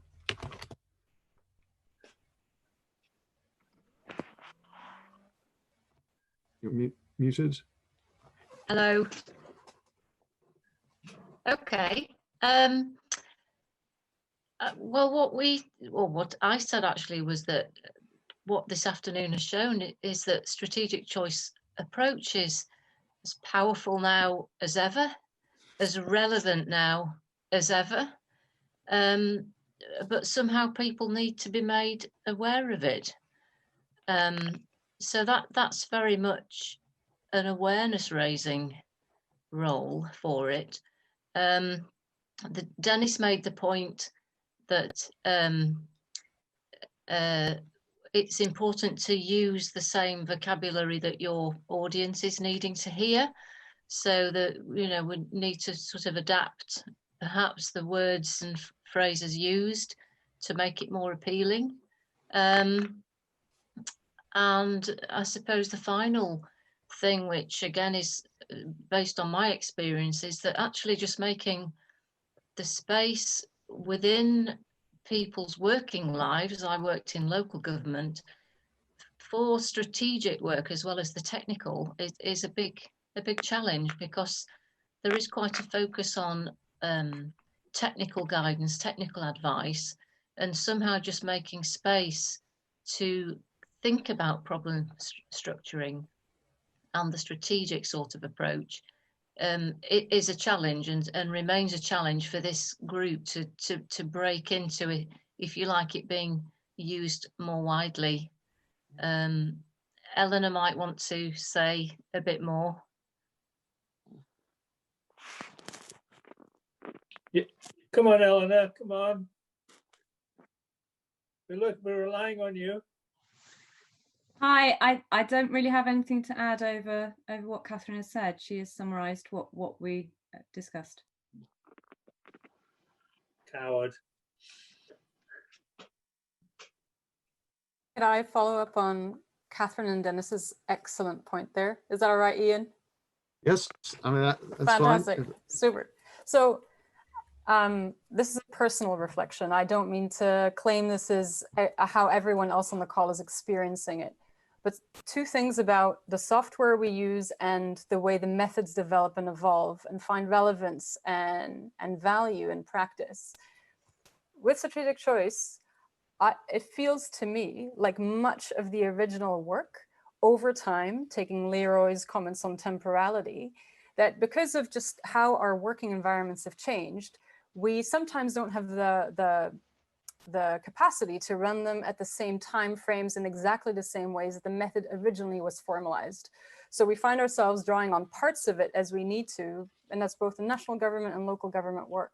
And then what's happened over time is that because we do what Dennis highlighted there, because we need to use the language of the people we're working with, that it's sometimes a little bit harder to spot that we're using strategic choice or issue mapping or goal modeling, but actually, when we reflect on the nature of what we're doing and the education we've had, the events we've been part of, that's definitely what we're doing. It's just not entirely immediate to spot it that way. So it's a little bit more covert, but it's there.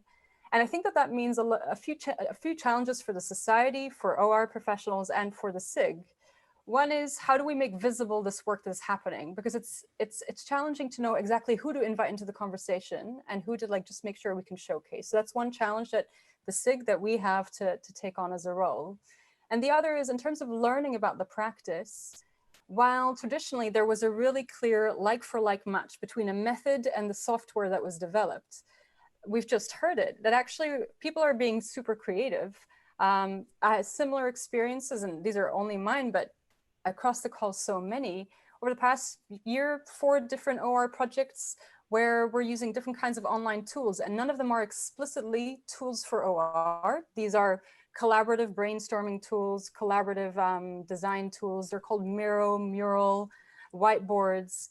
And that really the onus is on us to understand the needs of the different activities, how they string together, and that actually the people we work with, it's never visible that we're engaging in OR and policy. And I'm finding that both really exciting because it really shows the legacy over time in terms of how we're evolving, but very challenging to then bring together and share and reflect. So I just wonder if other people are experiencing the same kinds of turbulence in terms of how we're trying to make sense of how much we're still respecting the work that was originally done before, and sort of what is at risk of being lost even maybe. So are there any takers on that? Yeah, I'm happy to respond to that. I mean, and at risk of monopolizing things a little bit here, yeah, I've been using Strategy Finder with an online MEA class. So not a big class, 39 students, broke into 5 groups and 2 case studies. And yeah, and the students on the course were saying, yeah, we know about all sorts of other tools. We know about Mural, we know about Miro and other collaborative tools that exist for doing similar things. And one of the things I found quite hard was holding the students to the method.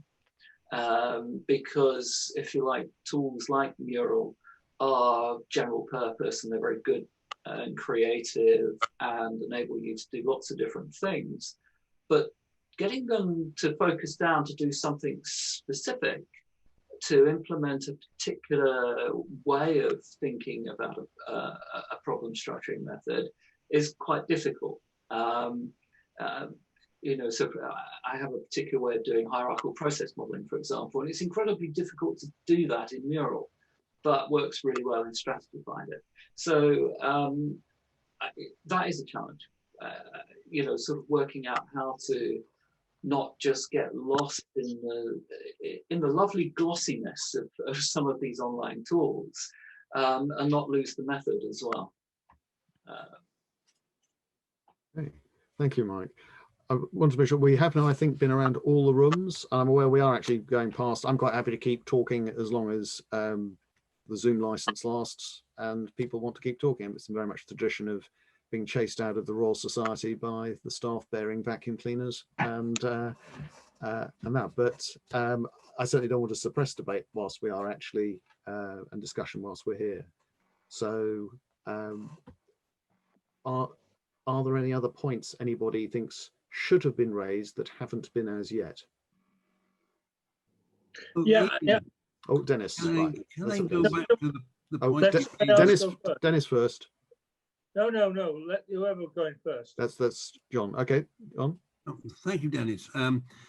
This is a point I tried to raise in the chat when John Friend, our prize boy of the day, was speaking about really trying to diffuse knowledge of operational research and what we do into general education. Because at the moment, we come through to a lot of people as a sort of peculiar sort of maths that no mathematician seems to want to own. because the pure people say, no, we're not pure, we're applied. And the applied people say we're not engineers, and so it goes on. Now, we had a conference at Loughborough, and I have a granddaughter who came to that conference an afternoon and a morning and got involved in the impact discussion that morning and enjoyed herself. Her degrees are all BAs and MAs, BA and MA, the BA in history and politics and the MA in international relations. But she clearly had something to contribute to OR. At the moment, she's on a training course for the Home Office, so you never know where she might end up. But here's somebody with intellect, intelligence, seems to thrive in an OR community, even briefly, and had things to say, and a lot of relevance because of communication issues that arise between, and we don't teach. OR is not introduced generally in the school curriculum in a way which makes it visible to people who like history, as much as it is made visible to people who might doing strange sums. And this is a great failing. And this could be one of our great public policy moves of the near future, is to get people aware of OR and our approach to life. The fact we take the whole picture in view, not just the bit that we can understand. And this could be the way forward. And it seemed to my experience that it's when you get to know what we were up to, we've been visible and active in all sorts of ways. And people need to understand that clever people who come together, think objectively about problem situations, can make great contributions. They don't have to be clever with math to do it. Thank you, John. Okay. Is there any other points? I think, Dennis, you're about to say something. Well, I'd just like to say that how much I've really enjoyed working with John over 30 years now, and at a regular interval, and how we always used to meet at pubs when we were allowed to.